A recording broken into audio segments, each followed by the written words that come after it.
राज ठाकरे बोलतायत। पक्षातल्या सर्व पदाधिकाऱ्यांना आणि माझ्या महाराष्ट्र सैनिकांना की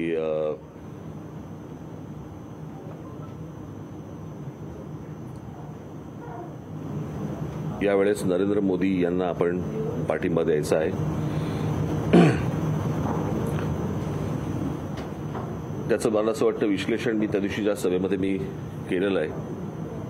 पहिल्या 5 वर्षातल्या काही गोष्टी ज्या मला पटल्या नाहीत त्याच्या बाबतीत मी जो विरोध करायचा तो विरोधही केला।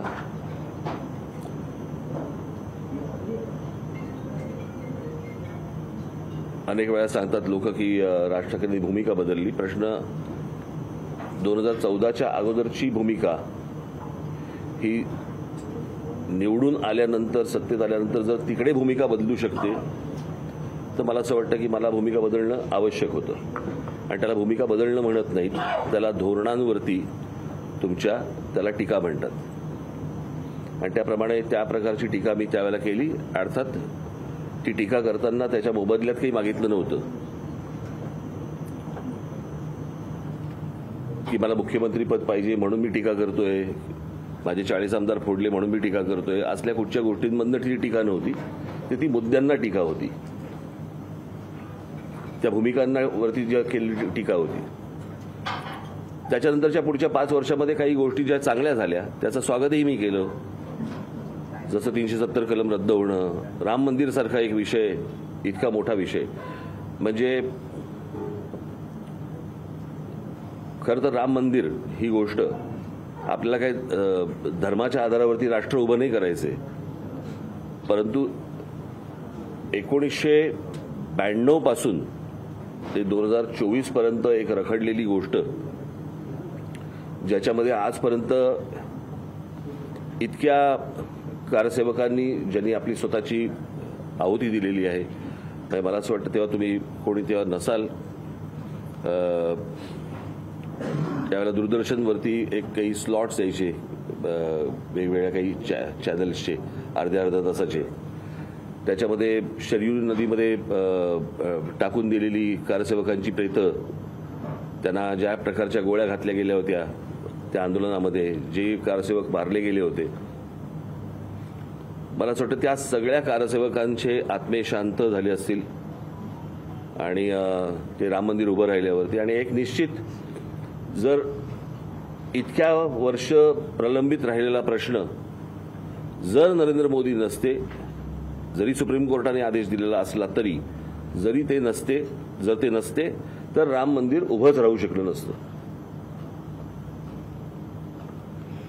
हा तसा अनेक जसे पेंडिंग विषय आहेत तसा हा एक तसाच राहून गेला असता विषय। सो एनआरसीचा विषय असेल, राम मंदिराचा असेल, 370 कलम असेल, अनेक गोष्टींवरती मी त्या वेळेला स्वागतही केलं, अभिनंदनही केलं, मी स्वतः फोन करून अभिनंदन केलं या गोष्टींचं। काही गोष्टी चांगल्या होताना जेव्हा दिसायला लागतात त्यावेळेला मला असं वाटतं की एका बाजूला एक धडगुजरं कडबोळं आणि एका बाजूला एक खंबीर नेतृत्व, अशा वेळेला पुन्हा त्यांना एकदा संधी देणं हे आवश्यक आहे असं मला वाटलं आणि म्हणून मी पक्षाने आमच्या ठरवलं की त्यांना नरेंद्र मोदी यांना पंतप्रधान पदाची पुन्हा एकदा संधी देण्यासाठी म्हणून पाठिंबा द्यावा। अर्थात महाराष्ट्रासाठीच्या म्हणून आमच्या काही मागण्या आहेत त्या त्यांच्यापर्यंत जातीलच, त्यांच्यापर्यंत पोहोचल्या जातीलच। त्याच्यामध्ये मराठी भाषेला अभिजात भाषेचा दर्जा देण्यापासून अनेक गोष्टी आहेत, महाराष्ट्रातल्या गडकिल्ल्यांचं संवर्धन, त्या दिवशी जो तरुणांचा मी विषय केला होता की आता या सगळ्या याच्यामध्ये काही गोष्टी अशा असतात की औद्योगिकदृष्ट्या महाराष्ट्र हा खूप पुढे हरलेला आहेच त्याच्यामध्ये, आणि उद्योगधंद्यांमध्ये किंवा उद्योगपतींना पहिल्या ज्यांना प्रेफरन्स म्हणतो आपण असा वाटणारा हे महाराष्ट्र राज्य हे एकमेव राज्य आहे। आणि माझी अपेक्षा आहे की नरेंद्र मोदी यांनी सर्व राज्य ही त्यांच्या समान अपत्यांसारखी पाहणं आवश्यक आहे, समान मुलांसारखी पाहणं आवश्यक आहे। गुजरात त्यांना प्रिय असणं हे स्वाभाविक आहे, कारण ते गुजरातमधले आहेत, ते गुजराती आहेत, परंतु इतरही राज्यांकडे त्यांनी त्याच प्रकारचं लक्ष या पुढच्या 5 वर्षामध्ये दिलं जाईल अशी माझी अपेक्षा आहे। आणि पुढे कशा प्रकारे त्यांची पावलं पडत आहेत मला असं वाटतं हेही पाहणं तितकंच आवश्यक आहे आणि गरजेचं आहे. परंतु आज मी त्यांना जो पाठिंबा दिलेला आहे त्या पाठिंब्यावरती मी आज पक्षाची इथे पदाधिकाऱ्यांची, आमच्या पक्षाच्या नेत्यांची, आमच्या पक्षाच्या सरचिटणीसांची, महिला आमच्या सगळ्या आलेल्या आहेत त्यांची, पदाधिकाऱ्यांची बैठक आज इथे लावली. भारतीय जनता पक्ष, शिवसेना आणि राष्ट्रवादी काँग्रेस या तीन पक्षातल्या लोकांनी, तीन पक्षातल्या उमेदवारांनी किंवा त्यांच्या लोकांनी आमच्या कोणत्या लोकांशी संपर्क साधायचा आहे, कोणाशी बोलायचे आणि पुढे कशा प्रकारे जायचे या प्रकारची यादी 1-2 दिवसामध्ये आमच्याकडनं तयार होईल. त्याप्रमाणे ती त्यांच्यापर्यंत जाईल आणि आमच्याही जे पदाधिकारी असतील, माझे जे महाराष्ट्र अधिकारी असतील त्यांनाही ते योग्य मानाने वागवतील अशी माझी अपेक्षा आहे.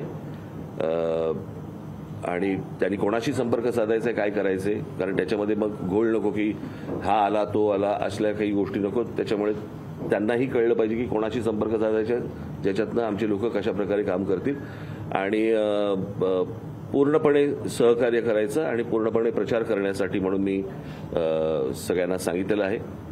परंतु कोणाशी संपर्क साधायचा आहे त्यांनी आमच्या लोकांशी ते आत्ता त्यांना सांगितलं जाईल त्याप्रमाणे संपर्क साधल्यावरतीच प्रत्यक्ष काम सुरू होईल.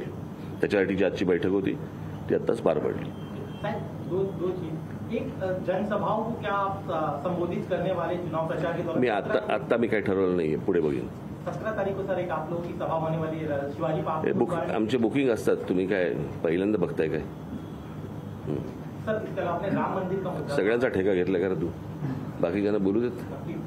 सर तुम्ही जसं तुमच्या पदाधिकाऱ्यांना सूचना दिलेल्या आहेत की सर्व परीनं सहकार्य करायचं, तुम्ही त्यांचा प्रचार करायचा महायुतीचा.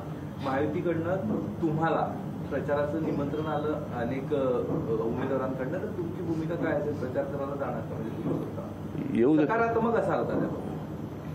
सकारात्मक निश्चित असेल, परंतु अजून मी ठरवलं नाही कुठे घ्यायचे आणि काय घ्यायचे ते. पुढे बघू, माझी चर्चा झाल्यावरती मी सांगेन. वाटा सेनाकडून आरोप करण्यात आलेला आहे की आपली याची कदाचित कुठली एखादी फाईल उघडली असतात म्हणून आपण आपली भूमिका बदलली. त्यावर मी आत्ताच माझ्या पदाधिकाऱ्यांना सांगितलं काय असतं, कावेळ झालेले असते ना त्यांना जग पिवळं दिसतं. त्याच्यामुळे त्यांचे ते आत्ताच आतून बाहेर आलेले आहेत, त्याच्यामुळे त्यांचा तसा विचार असू शकतो. सर तुमच्या पदाधिकाऱ्यांसोबत ज्या दिवशी तुम्ही भूमिका घेतली, एक उत्तम वक्ते म्हणून संपूर्ण देशात तुमच्याकडे बघितलं जातं आणि तुम्ही महायुतीला पाठिंबा दिल्यानंतर अनेक महायुतीच्या उमेदवाराला आयचं वाटलं असेल की ह्या वक्त्याने आपला प्रचार केला तर आपल्याला आपल्या पत्रात अधिकची मतं पडतील. तुमच्या काही पदाधिकाऱ्यांना तसं काही कोणाकडनं आलंय की त्या तुम्हाला जळ झाला तुमच्या सभेची म्हणून? असं काय सांगितलं? बारामती में आपकी तस्वीर जो अजीत पवार की पार्टी की तरफ से आपकी तस्वीर का इस्तेमाल किया जा रहा है, क्या आप लोग की सर इजाजत दी गई है और आप भी क्या बारामती जाएंगे प्रचार के लिए? चुनाव प्रचार परत आपण तेच बोलतो ना, तेच बोलतो ना आपण. तर मुंबईतील निवडणुकीच्या आधी महाराष्ट्र नवनिर्माण सेनेने शिवाजी पार्कमध्ये सभेची परवानगी मागितलेली आहे. तर ती एकत्रित सभा असेल, मनसे महायुतीचे नेते नरेंद्र मोदी कसं असेल? दर निवडणुकीला अशा प्रकारची तारीख बुक केली जाते. सभा होईल नाही होईल हे आत्ता काही सांगता येत नाही, परंतु एक बुकिंग नावाची एक गोष्ट असते ती दरवेळेला केली जाते. ती काय 5 वर्षाची गॅप पडल्यामुळे तुम्ही सगळं विसरलेलं आहात.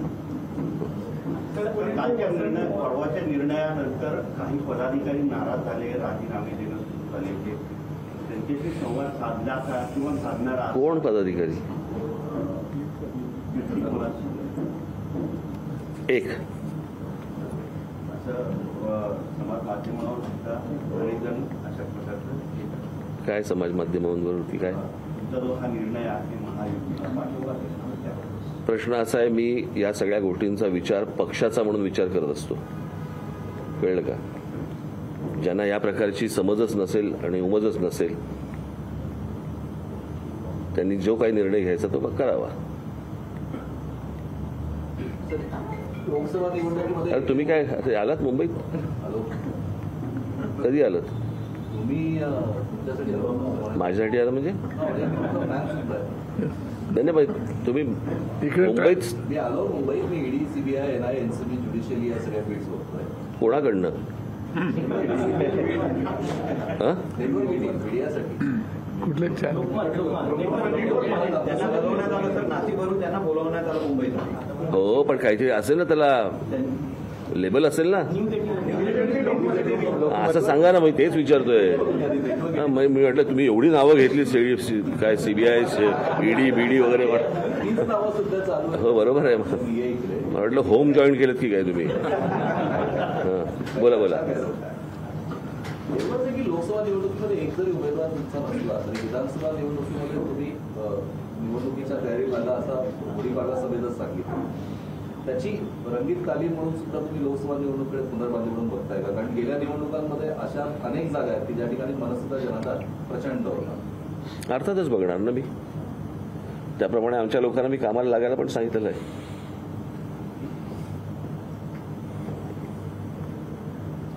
सर, आचारसंहिता वाले जे आहेत त्यांच्यावरती तुम्ही त्या दिवशी टीका केली. अलीकडे एक ग्रामीण महाराष्ट्रातनं एक बातमी समोर येते की आचारसंहितावाल्यांनी लोककला केंद्र आणि ज्या काही लोककला आहेत त्याच्यावर बंदी आणलेली आहे निवडणुकांचं कारण देत. उन्हाळ्याचा काळ असतो, अनेक ठिकाणी. मी तुम्हाला एक गोष्ट सांगू का? जे कोणी बंदी आणतात त्यांना फक्त विचारा आचारसंहितेच्या पुस्तकात कुठे लिहिलेलं आहे. ज्यांना ज्यांना आचारसंहिता म्हणून जिथे जिथे त्रास दिला जातोय तिथे फक्त त्यांना विचारायला सांगा, जे कोणी अधिकारी येतील त्यांना, हे कुठे लिहिलेलं आहे. मला आचारसंहिता जी माहिती आहे त्याप्रमाणे मी या उमेदवाराला या निशाणीवरती तुम्ही बटण दाबून निवडून द्या हे जोपर्यंत मी बोलत नाही तोपर्यंत ते कुठच्याही आचारसंहितेच्या खाली येत नाही. कारण अलीकडे लोककला जी आहे ती लोप पावत चालली आहे. पण लोककलेचा त्याचा काही संबंध नाहीये. पण त्या लोककलेमधनं जर समजा पक्षाचा प्रचार करणार असतील तर तो विचार करण्यासारखी गोष्ट आहे. कळलं का? तुम्ही लोककलेच्या नावाखाली जर समजा प्रचार होणार असेल तर ते मला नाही वाटत आचारसंहितावाले मान्य करतील, किंवा त्यांना त्या खर्चामध्ये टाकायला सांगा. काल उद्धव ठाकरे यांनी पालघरमध्ये सांगितलं की महाराष्ट्रात मोदीचा सिक्का नाही काढणार, आमचा सिक्का काढणार आहे. ठाकरे आणि पवार. आपण भेटू. लोकशाही मराठी ऐका, पहा, जागरूक रहा.